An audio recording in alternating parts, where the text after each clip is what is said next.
Olá, sabe aquela ideia de diagnóstico financeiro? Bom, hoje a gente vai desvendar o que é isso. E olha, pode esquecer aquela imagem de um teste assustador, tá? Não é nada disso. Pelo contrário, é a ferramenta que a gente precisa para criar um roteiro claro, sabe? Um plano que transforma aquela ansiedade com dinheiro em pura confiança para a gente construir o futuro que a gente sonha. Então vamos lá. Imagina só, ter um mapa bem detalhado para a jornada financeira da vida, pois é exatamente isso que a gente vai explorar agora. Vamos entender a estrutura profissional que se usa para traçar essa rota, sabe? Sair do ponto onde a gente está hoje e chegar naquele futuro que a gente tanto deseja. É, no fundo, uma verdadeira jornada de descoberta. Bom, vamos para a primeira parte, o panorama financeiro pessoal. Porque, né, toda grande jornada começa com o básico, entender o terreno. E nas finanças, isso quer dizer olhar primeiro para o nosso contexto de vida. É daqui que tudo parte, é o que define todo o resto. Então, a primeira pergunta que a gente precisa se fazer é: por quem somos responsáveis? Quem depende financeiramente da gente? Pode ser cônjuge, filhos, pais, enfim. Mapear essas pessoas é fundamental, porque nos dá a real dimensão da nossa responsabilidade. Isso é importante, né? Porque finanças, no final das contas, não são só números, são sobre as pessoas com quem a gente tem um compromisso. Ok, e a renda? De onde ela vem? É um salário fixo ali, previsível todo mês? Ou é uma renda de autônomo que, a gente sabe, varia bastante? E bônus, comissões, alguma entrada extra importante? Entender direitinho a origem e principalmente a estabilidade dessa renda é crucial. É como saber que tipo de combustível a gente tem no tanque para começar a viagem. E olha, esse ponto de partida vai muito além dos números. O objetivo aqui é bem mais profundo. É entender as emoções, as relações que a gente tem com o dinheiro. O que traz paz financeira e o que causa insegurança. A gente sente que tem o controle da situação?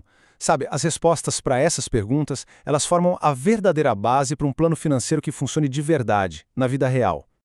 Beleza, já entendemos o ponto de partida. Mas e o destino? Para onde a gente vai? Agora, na seção 2, a gente vai mapear os objetivos futuros. É a hora de transformar aqueles sonhos meio vagos, sabe, em metas bem concretas e, o mais importante, mensuráveis. Vamos falar de um conceito-chave: independência financeira. E a primeira coisa a entender é que isso é algo muito, mas muito pessoal. Não tem a ver com o que os outros falam ou pensam. Tem a ver com o que isso significa para cada um de nós. O primeiro passo, então, é definir o que é essa independência. É aquele momento em que trabalhar vira uma escolha e não mais uma necessidade. E é aqui que a coisa começa a ficar interessante de verdade.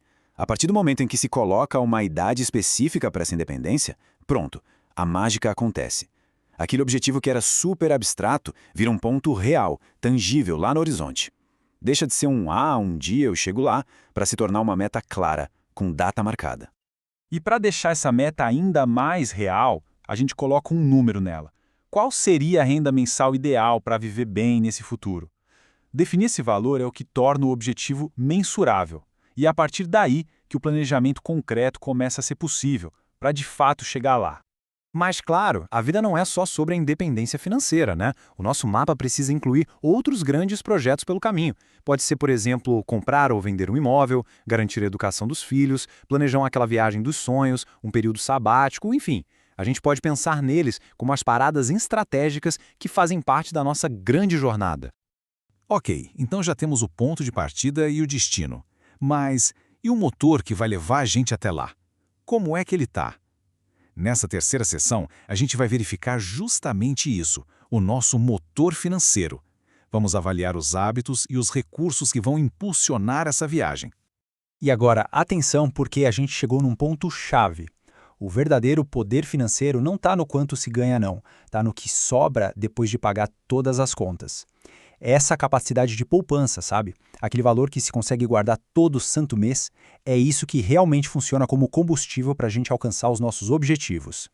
Isso leva a uma reflexão importante sobre organização. As despesas estão sob controle?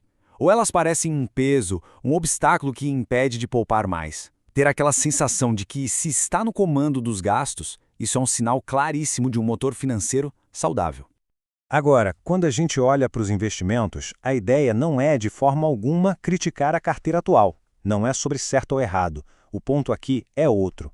É entender as experiências que já foram vividas e o comportamento em relação ao risco, onde o dinheiro foi parar até hoje. E, mais importante, como foram essas experiências. E essa pergunta aqui, ela é genial, porque ilustra um ponto essencial.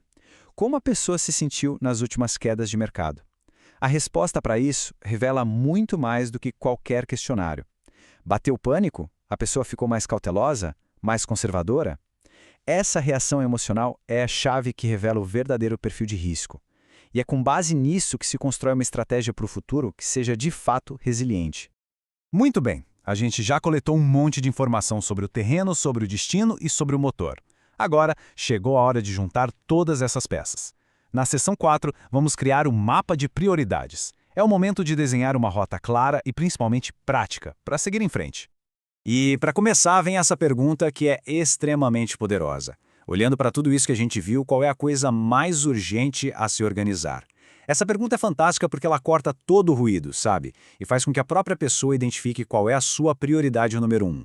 Pode ser organizar dívidas, aumentar a poupança, investir melhor, não importa. A resposta aqui define o primeiro e mais importante passo. E todo esse processo, no fim, se resume a uma rota bem clara, em 3 passos simples. Primeiro, ter a visão do cenário completo. Segundo, definir as prioridades com base nessa visão. E terceiro, decidir qual é o próximo passo prático a ser dado. Simples assim, é um plano de ação com começo, meio e fim bem definidos. E essa frase resume perfeitamente a filosofia por trás de um diagnóstico financeiro de verdade. O objetivo não é vender nada, não é empurrar um produto. É outra coisa. É um processo que revela, organiza e prioriza. Ele dá clareza, ele capacita. Ele ajuda a gente a entender a situação atual, organizar os objetivos e focar no que realmente importa. E tudo isso nos traz a uma reflexão final, né? Uma vez que se tem esse mapa claro nas mãos, a jornada muda completamente. Ela se torna intencional. A pergunta deixa de ser, será que um dia eu chego lá? E passa a ser, ok, por onde eu começo? Qual é o meu primeiro destino?